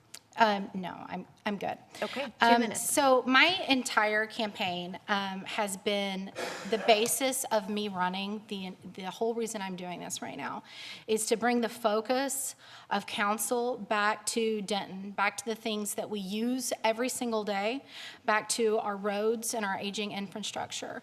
We have water and gas and sewage lines that are well past their life expectancy. Some of them are 30 years past what they should have been when they should have been replaced. The importance of modern, efficient and reliable infrastructure in today's world can't be overstated. It's a fundamental pillar of any thriving economy, and it's critical in facilitating moving goods around, services, making sure that people get to work, powering our businesses, To improve the continuity and well-being of our city residents, I hope to cut waste. You know, like it's been mentioned a couple times tonight, we're spending a lot of money on frivolous lawsuits. We're spending a lot of time on things that could be better suited maybe on the things that impact each and every one of our lives every single day. You know, all of us have decided to live in Denton. We've opted to stay here. I mentioned in the beginning, I've been here for 14 years. I fought to stay here. The price to live in Denton has climbed and climbed. 30 seconds. And we've all chosen to keep living here. And so we want to make sure that the things that we use every day, our roads, you know, our water's clean, I plan to utilize the Denton Development Plan, which emphasizes current needs and fund allocations available for infrastructure projects. Additionally, infrastructure construction and maintenance provide job opportunities. So it's kind of a double benefit to our community, and it makes it a vital contributor. Thank you. Brandon, your same question, 2 minutes. Would you like me to read it again? You would like me to read it again. Adequate infrastructure is essential for supporting economic growth. What are your plans for investing in infrastructure projects, such as, but not limited to, transportation, utilities, and broadband to support business development in Denton? You have 2 minutes. Thank you very much. As I said, water is my #1 agenda item. Water is important. We know that today Denton is 151,000 people. And we know that the projected growth between the school district and as well as the city numbers, we are projected to be 303 by year 2050. So we're gonna double in very short order. So we need to make sure that we are investing in more water infrastructure. And what that means, it is not necessarily simply replacing pipes. What that means is that we need more capacity to draw water off of our 2 lakes. Denton is in a good position that we can draw water off of Ray Roberts to the north and Louisville to the south. But we know we're gonna need more capacity to draw water and treat that water. We're gonna need 2 more wastewater treatment plants for the coming growth. It's making sure that we hone in on those things. The roads have gotten markedly better in Denton, and I'm very proud of the city staff for making sure that we prioritize that, but we can still go further. Transportation's a big issue. It's also the biggest pollutant that we have. We can make sure and double down on working with DCTA to expand their bus routes, to cut down on the time that their bus routes take. We can make sure we end dead zones in the city of Denton. What that means is that there are people in the city of Denton who obviously pay taxes to DCTA, but they don't have access to DCTA because there are dead zones. That's called taxation without representation. Last time I checked, we fought a whole war because of that, the Revolutionary War. So these are the things that we can invest in. We can also work with the current administration to do things like invest in EV technology. Wouldn't it be great if some of our businesses as well as multifamily complexes could have electric vehicle charging stations there? That would really go a long way. That's the type of infrastructure and forward thinking that we need to do in order to make us ready for the coming growth. Thank you. Thank you. Lillian, your turn. Same question, 2 minutes. Would you like me to read it? No, that's okay. Okay. I think making sure that we support our current infrastructure absolutely is necessary. I think that we need to make sure that we are investing in good relationships, like Brandon already said with DCTA. I did not know, and actually that's been probably my favorite part of running this campaign is just learning and meeting so many people that are passionate and knowledgeable about so much of the stuff that's happening in Denton. I had never taken the bus routes here. And so a friend came and they asked and they said, hey, have you ever taken a bus route? And I said, no. So we started learning about that. There's only 3 bus routes in the entire city. That's pretty minimal. So making sure that we're on the board, making sure that we're advocating for this, making sure that we are advocating for multimodal uses of transportation, looking at outdated policies, right? To look at certain places where you can't drive a scooter, right? You can't skateboard, you can't use, skates or bikes. It's so dangerous here. And so looking at all of that infrastructure, one of the things that I also talked about was, and I learned about was separating from the actual infrastructure budget, separating what would fund bike lanes from actual big road constructions. I don't understand why those two are tied. When they're tied, all the bike lanes that would take minimal money compared to the amount of money that it would take to do this infrastructure, it's never going to happen. And so if you separate it, you can concentrate, you can be innovative, you can be creative, you can look at ways to have these bike lanes so that you can decrease, like Brandon 30 said, seconds. the transportation, the excess emissions that are happening here in town. So definitely investing in good relationships with other organizations, transportation, utilities. We just got the announcement, $24 raises. That's going to impact a lot of people, and making sure that we are capitalizing not only on our 100% energy, but that we're doing other stuff like roofs, white roofs, solar incentives, right? All of those different things so that we can make sure that we're adequately supporting the infrastructure and getting ready for the new businesses that are coming in. Thank you very much. Jill, same question goes to you. Would you like me to read it again? No. Thank you. I will happily read it for anyone, but any chance. No, this time I got it. There have been okay. other times I've appreciated you rereading it, so thank you. I'm here for any of you. Miss- 2 minutes. Thank you, sorry. Plans to invest in infrastructure. So the first thing we have to look at is how are we going to do that? So how do we pay for infrastructure? We have property taxes, we have sales tax, and we have some fees. And right now, we have challenges with a lot of our property off the tax rolls due to FEMA, our state school, our great universities. But what we need to do is focus on sales tax, or at least balancing our tax base, because that is how we pay for infrastructure, both maintaining and investing in new infrastructure. Transportation, I would say, as opposed to looking at it as in transportation, let's look at it as accessibility. Right now, I think we've got an issue as far as our buses and GO Zone not taking people that need to work in the industrial area to the industrial area.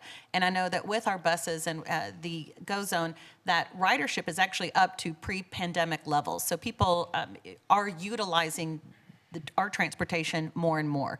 But accessibility also has to do with roads. It also has to do with walkability. It also has to do with bikeability. So I think we need to look holistically when we look at transportation and what is needed for businesses, since this is specific to business with this chamber forum.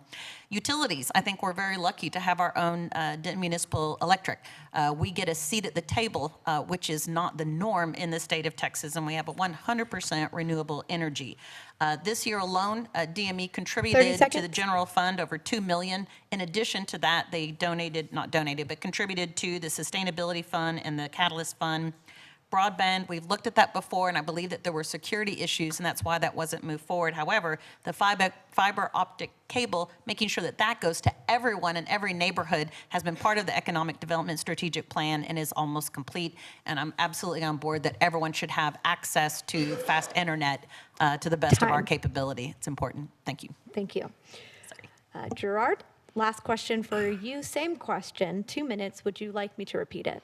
No, thank you. Okay, 2 minutes. Yeah, it is important to level set and understand DCTA is a separate organization.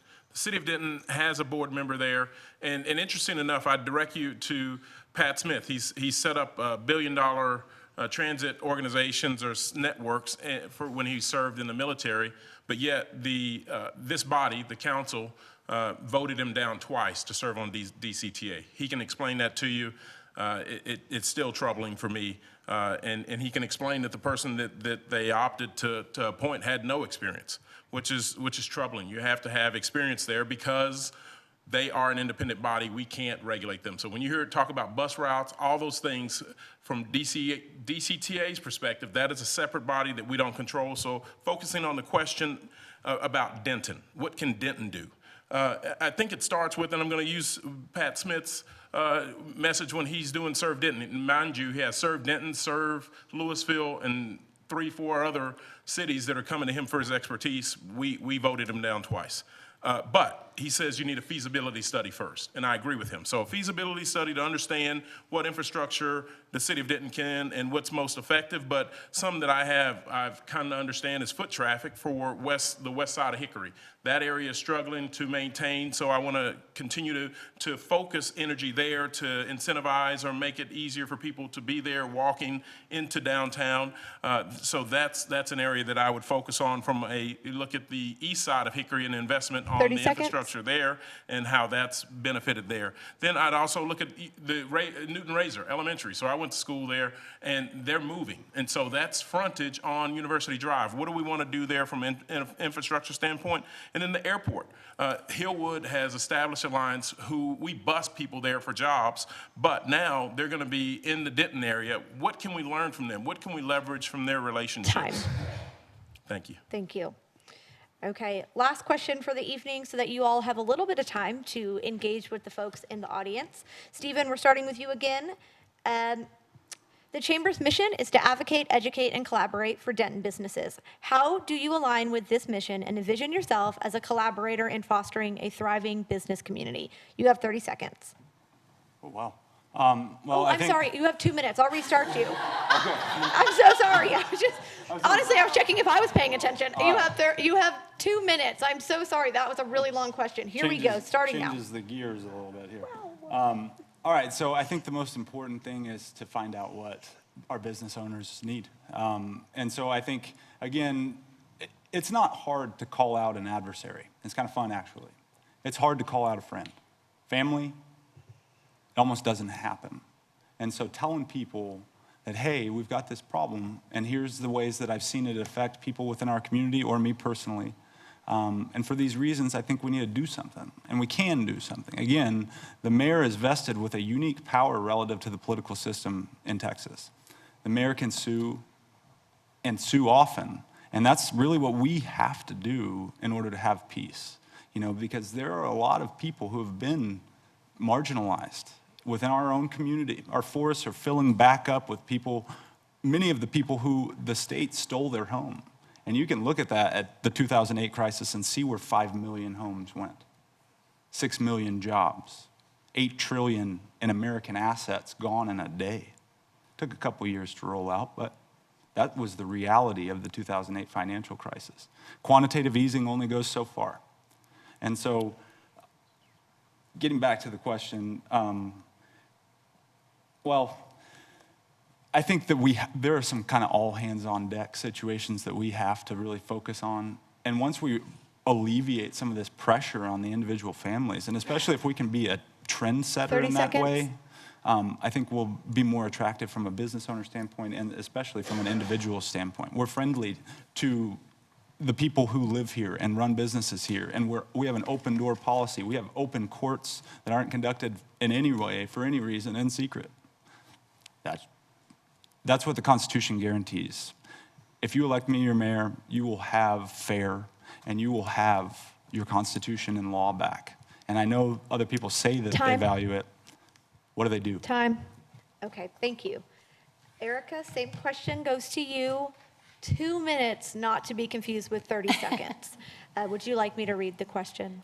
Sure, go ahead. Okay. The Chamber's mission is to advocate, educate, and collaborate for Denton businesses. How do you align with this mission and envision yourself as a collaborator in fostering a thriving business community? 2 minutes. Okay.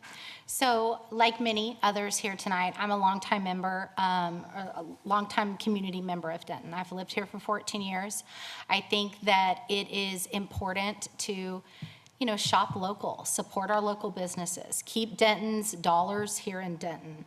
My main goal is to help the Chamber achieve this mission by providing prompt and informative responses to inquiries from companies and individuals, helping bring people together, helping source, seeing a problem and then sourcing through our local businesses.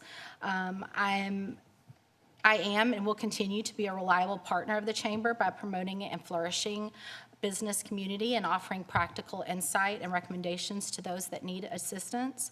I'm dedicated to utilizing my expertise and resources to aid in the Chamber's endeavors to nurture economic growth and prosperity in Denton.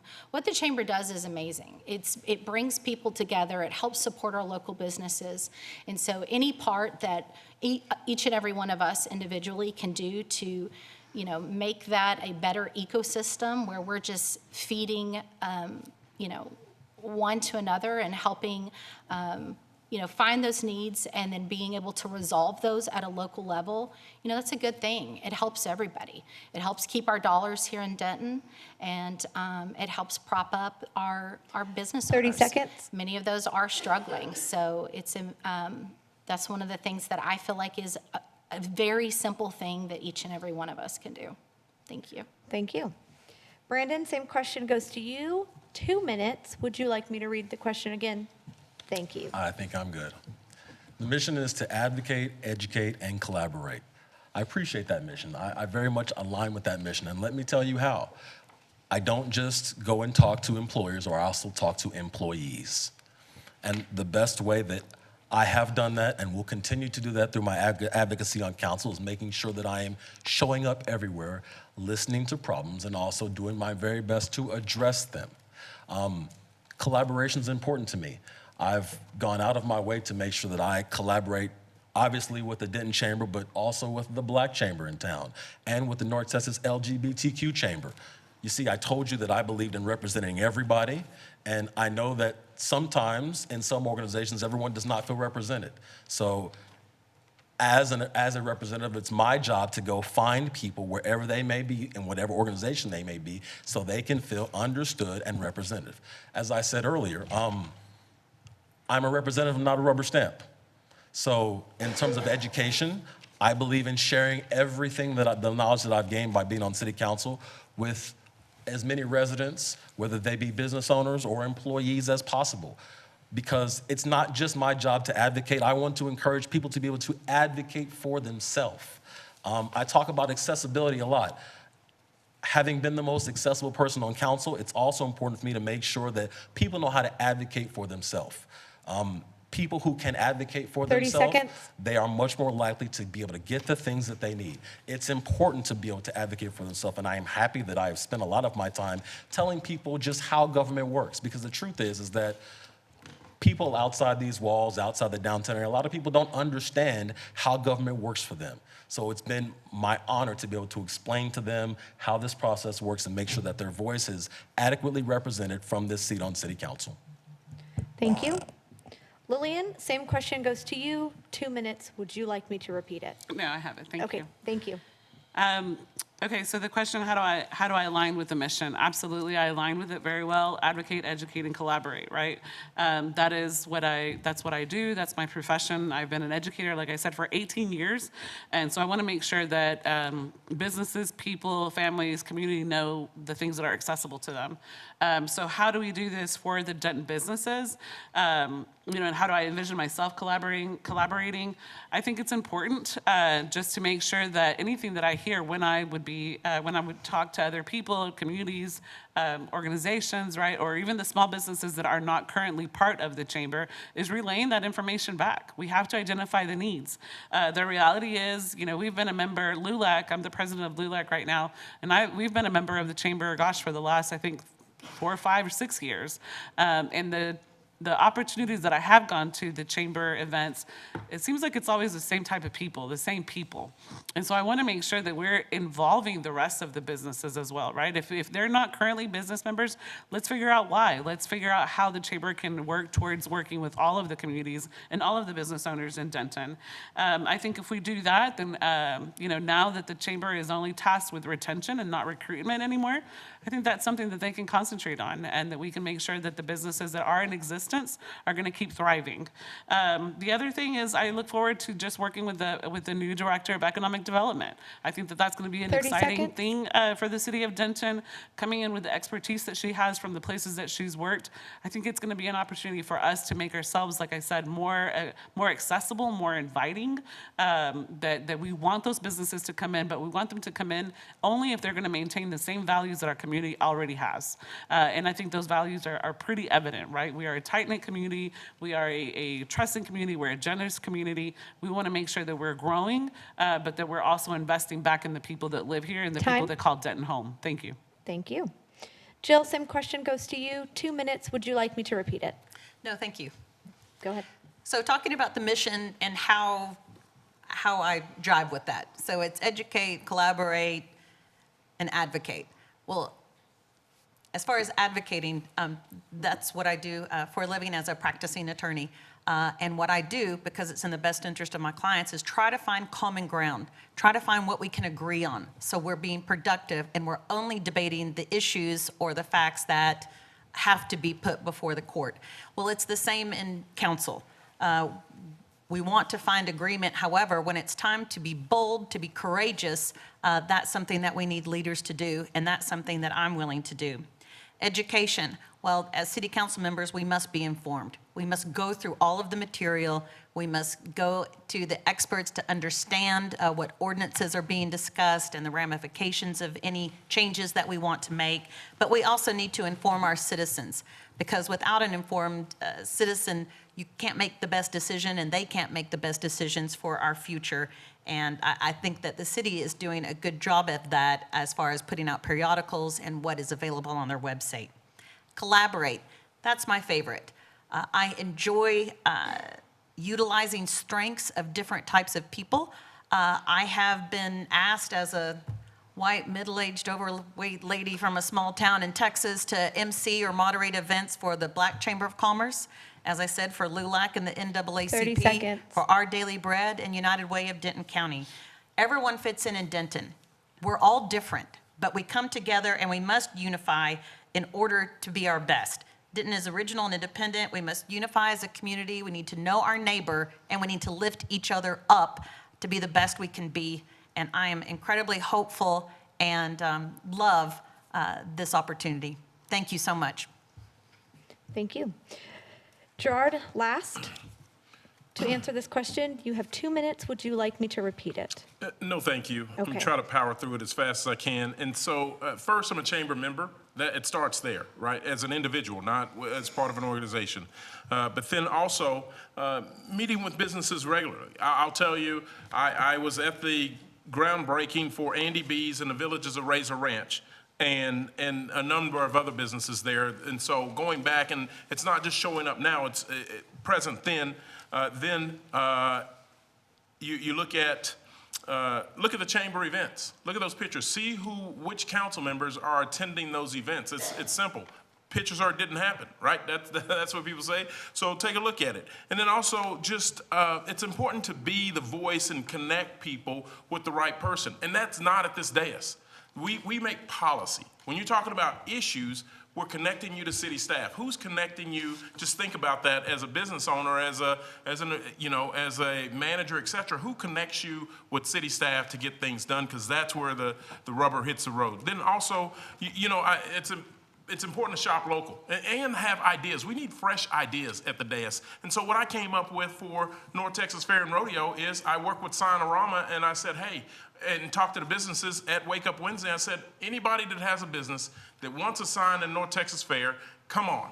And so they connected with Signorama. They had the signs printed. I talked to Peterbilt. I was like, hey, I need a big truck that holds big signs. And they helped me with that. And so that's never been done before. 30 but seconds. it's that advocacy. It's that collaboration. It's that understanding that what you can do to serve our businesses well, serve my position well. And so I'll try to rattle these off. So I partner with Groggy Dog on my shirts, Simply Marvelous Catering. There, I'd shout out to Sister Loss. And then let's see. Then we got Haley's bartending was great, and Sasser, Sister Sasser. And then you got UNT Lunch. I go there regularly. I'm a season ticket holder for UNT football. I go to TW events, basketball games, attend conferences, and it's time. It's time. It's time, but it's almost time for everybody to go home. So we're going to go through one last time and do closing comments. We're going to go in the reverse order that we started. The reverse is a new word. The reverse order that we started in.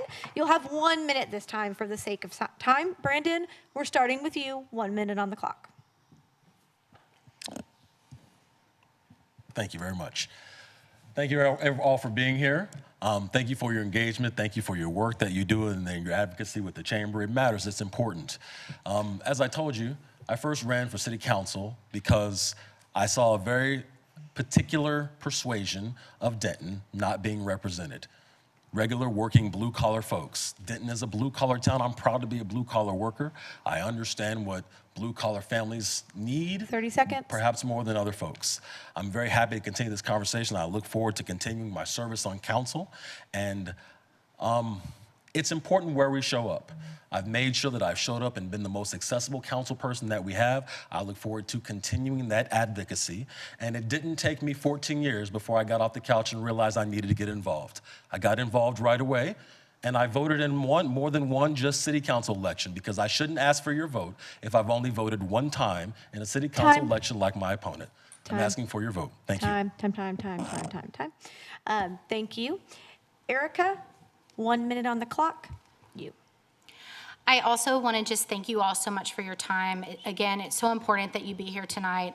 Thank you for allowing all of us to share our stances and ideas for our wonderful city that we clearly all love so much. Like many, I want to ensure that the people making decisions for the future of Denton are invested in Denton themselves. They've been here long enough to understand Denton, and they're not simply using this as a position on council as a stepping stone.